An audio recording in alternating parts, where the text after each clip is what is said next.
1 2 3มาแล้วบ่ได้ฟังเพลงบ่ทันฮอดสบายดีท่านประยูนสบายดีพี่น้องลูกหลานคนลาวคนไทยอยู่ไสก็แล้วแต่ที่พังภาษาลาวเข้าใจสวัสดีครับสบายดีขอห้องเพลงชาติไปเลยเนาะเพื่อบ่เป็นการเสียเวลาศาสตร์ลาวตั้งแต่เดิมมาขึ้นชื่อลือซาอยู่ในอาเซียศาสตร์ลาวผู้พันไมตรีความสามัคคีฮักห้อมกันหากศาสตร์หากประเทศเฮาหากเจ้าปกเกตเกษาความมักความศาสนาแต่บูหันมาฮักษาดินแดนบ่ให้สัตว์ใดมาล้วนหาวีลบกวนหยาดแย่งสิ่งเอา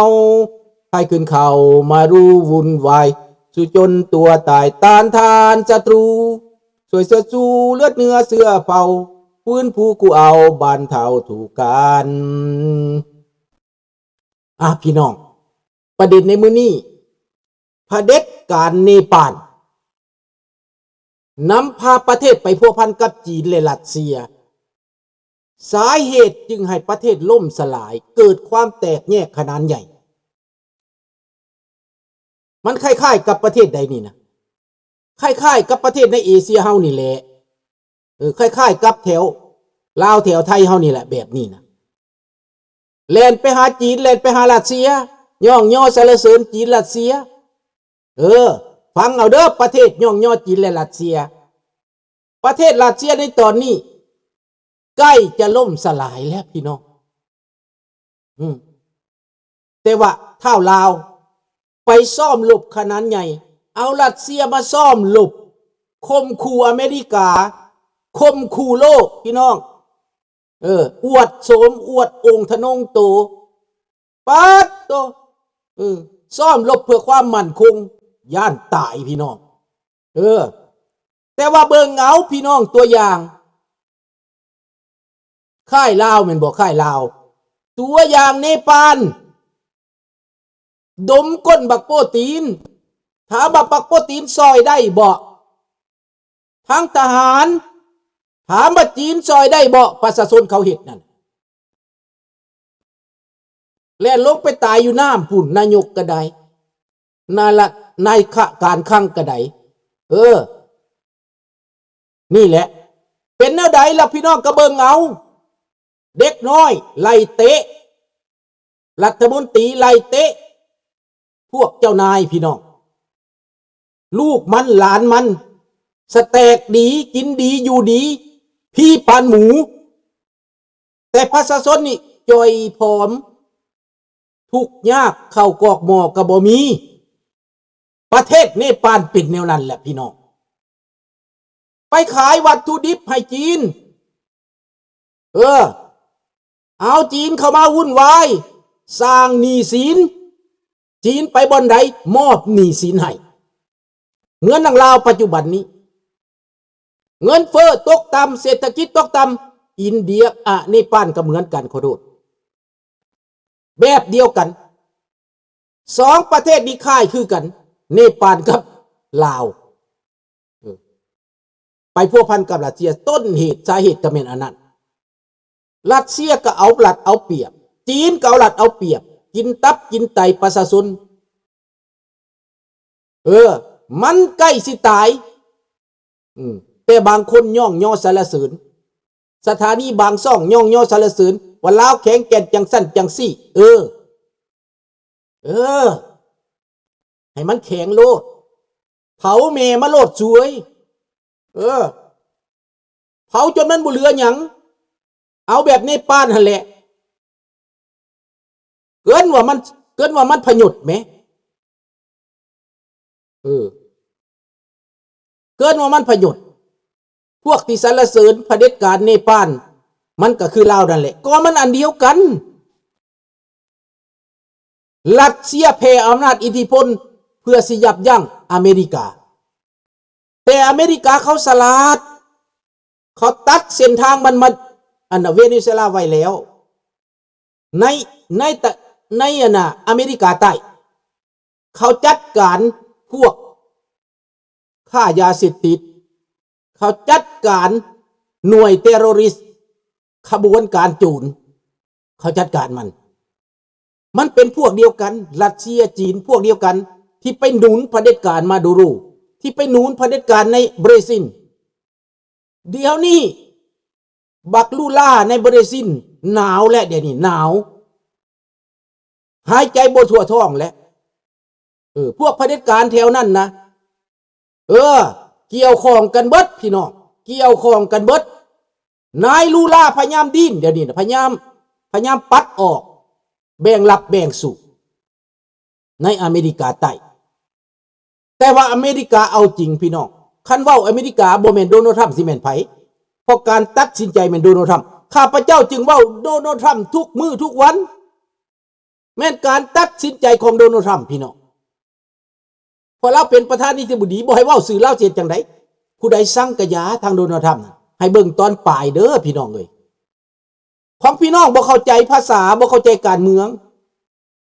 พี่น้องบ่ได้ติดตามว่ามันเป็นหยังเกิดขึ้นโดนัลด์ทรัมป์จะค่อยเป็นแบบนี้มันมีสาเหตุบ่บางคนก็สมน้ำหน้ามันแหละเดี๋ยวมันก็ตายเขาฆ่าคนใกล้ชิดมาแล้วเพิ่นว่าเพิ่นบ่เข้าใจเด้เพิ่นอินไปนำการโฆษณาส่วนเสือของเขาหั่นนะเพิ่นก็เลยสั่งว่าโดนัลด์ทรัมป์นี่เฮ็ดหุ้นแฮงแต่ว่าไปเบิ่งเหตุผลดูล่ะก่อนเขาสิเฮ็ดนี่ป่านก่อนประชาชนสิลงมือเฮ็ดนั่นน่ะประชาชนเหลืออดมันอดมาจักปีแล้วพี่น้องคนอื่นสแตกหายใหญ่ล้นหายน้อยบ่เต็มประชาชนทุกข์ยากเอาหนี้เอาสินมาให้เขานี่และทำลายประชาชนเขาสบายดีท่านสำราญจีนเอาหนี้มาให้เพราะต้องการมัดใจผู้นำประเทศนั้นแมนมันเป็นแบบนั้นแหละลาวไทยก็เกือบไปแล้วเกือบคันแม่นรัฐบาลตัวก่อนที่บ่ลงไปก็สิไปรัฐบาลตัวใหม่นี่ขึ้นมานี่สิไปหรือบ่เป็นอีกเป็นอีกยังบ่ฮู้ได้รัฐบาลตัวที่ขึ้นมา 2-3 มื้อนี่สิไปหรือบ่แต่รัฐบาลก่อนหันเอียงจีนเข้าไปซบปีกบริกนั่นปัญหามันเกิดมาเรื่อยๆแหละประเทศไทยก็ได้ส่วนประเทศลาวนี่เต็มโตแล้ว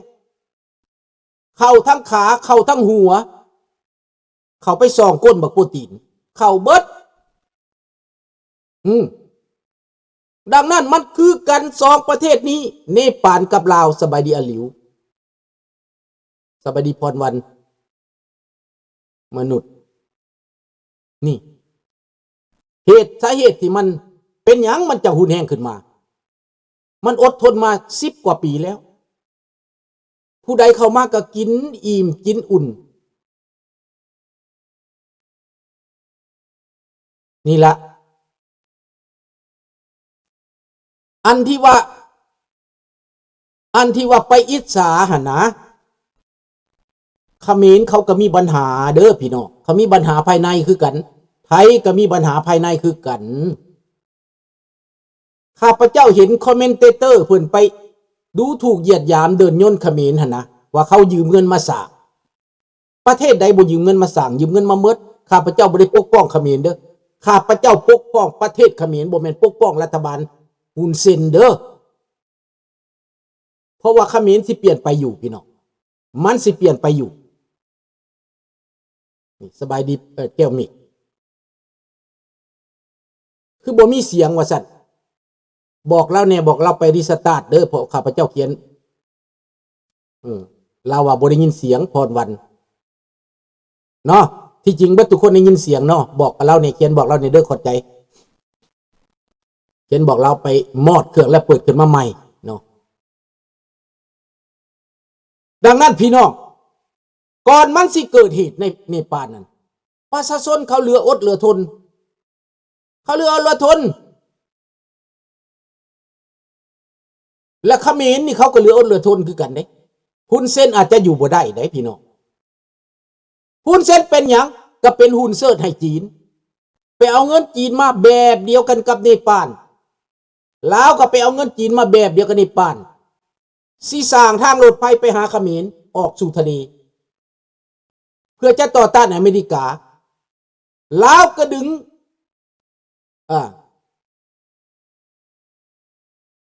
ลาวก็ดึงเอารัสเซียเข้ามาซ่อมรบเพื่อความมั่นคงและสันติภาพเพิ่นว่าซั่นเด้ความมั่นคงและสันติภาพทำที่แท้ซ่อมรบเพื่อว่าป้องกันอำนาจเพิ่นบ่เป็นหยังลูกหลานซ่อมไว้โลดฮอดมือก็เฮ็ดฮอดมือก็เฮ็ดคือทหารของเนปาลนั่นแหละปิ้นปลายปืนขึ้นใส่ผู้นำนั่นแหละเอาไว้โลดปืนนั่นเบิกให้เท่าใดเอาเบิดลูกปืนเสื่องไว้เอาเบิดโลดปิ้นปลายปืนขึ้นใส่มันประเทศเนปาลสุดท้ายแล้วหลังจากเขาล่มเผด็จการหลังจากเขาล่มพวกรัฐบาลห่วยแตกคอร์รัปชันแล้วทหารก็ยกนายกผู้ยิ่งขึ้นมาหัวหน้าศาลยุติธรรมขึ้นมาเป็นนายกที่ว่าสิได้ใจประชาชนหรือบ่นั่นก็เป็นอีกเรื่องหนึ่งสิซ้ำห้อยเก่าบ่ก็เป็นอีกเรื่องหนึ่งนี่แหละต้องบอกกันเบิดลูกหลานที่ไปเป็นทหารเป็นตำรวจในลาวฝึกไว้โลดวีซ่าทหารของรัสเซียน่ะฝึกไว้โลดให้ใส่ปืนมันเก่งฮอดมือละยิงกับบานหัวบักทองรุ่นเนี่ยมันตายไปโน่นเป็นความหูแนงได้พี่น้องบ่โจรจัดการโจรบ่ได้เป็นหยัง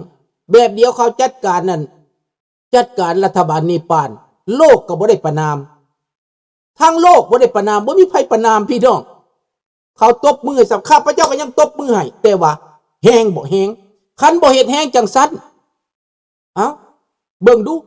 มันเอาปืนยิงใส่ประชาชนตายจากคน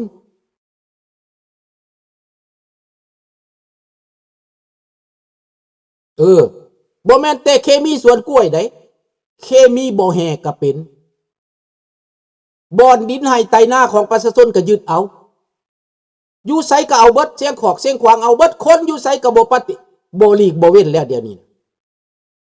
คนเสียงขวางผู้เหตุการณ์ปฏิวัติผู้หักการปฏิวัติผู้หลักลัทธิคอมมิวนิสต์เดี๋ยวนี้ก็เจอเบิดแล้วเจอปัญหาเบิด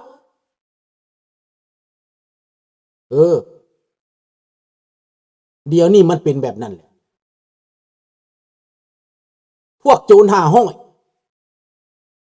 ดังนั้นพวกเขาต้องต้านกระแสพวกโจรหาห้อยนี้ในต่างประเทศที่มันมาโฆษณาส่วนเสือนี่ในประเทศฝรั่งเศสลูกชายบักสุพรรณวงศ์ลูกหลามันผู้ใดไปพบผู้ใดไปสมหูห่วมคิดกับลูกชายบักสุพรรณวงศ์ในฝรั่งเศสก็ให้มันจิบหายไว้วอดพี่น้องให้มันจิบหายไว้วอดพี่น้องนี่แหละผู้ใดไปพัวพันกับพวกเผด็จการลาวแดงในอเมริกาก็ให้มันจิบหายไว้วอดผู้ใดพัวพันกับลาวแดงในแคนาดาก็ให้มันจิบหายไว้วอดมันต้านกระแสประชาชนมันหูหนวกตาบอดมันหวังสิไปสู้บักหน้าจืดในแคนาดาก็แลนเลียก้นเขาบ่หลอดเลียอยู่บ่แล้วแลบมันเด่นเลียก้นหาเงินแทบล่มแทบตายหาเงินแทบตายไปช่วยเขา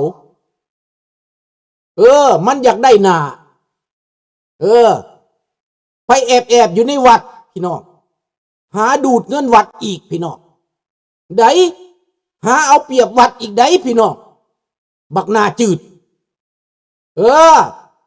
บักหน้าจืดหาผลประโยชน์ในวัดเพื่อที่ไปซอยลาวแดงเห็นแล้วก็อับอายคายหน้าเห็นแล้วก็น่าสะอิดสะเอียนพี่น้องบางคนบ่ฮู้จักเรื่องบ่ฮู้จักลาวบ่เข้าใจหลงนำเขาอีกพี่น้องว่าเพิ่นเป็นคนดีจื้อไว้เด้อจำไว้เด้อพี่น้องผู้ใดไปพัวพันกับลาวแดงผู้ใดไปหัวมือกับลาวแดงบัดบ้านเมืองเปลี่ยนแปลงแล้วพวกเขาจังค่อยว่ากันจดบันทึกไว้ในใจเด้อพี่น้องเมมโมรี่ไว้เด้อพี่น้องเด้อนี่แหละเอาแบบ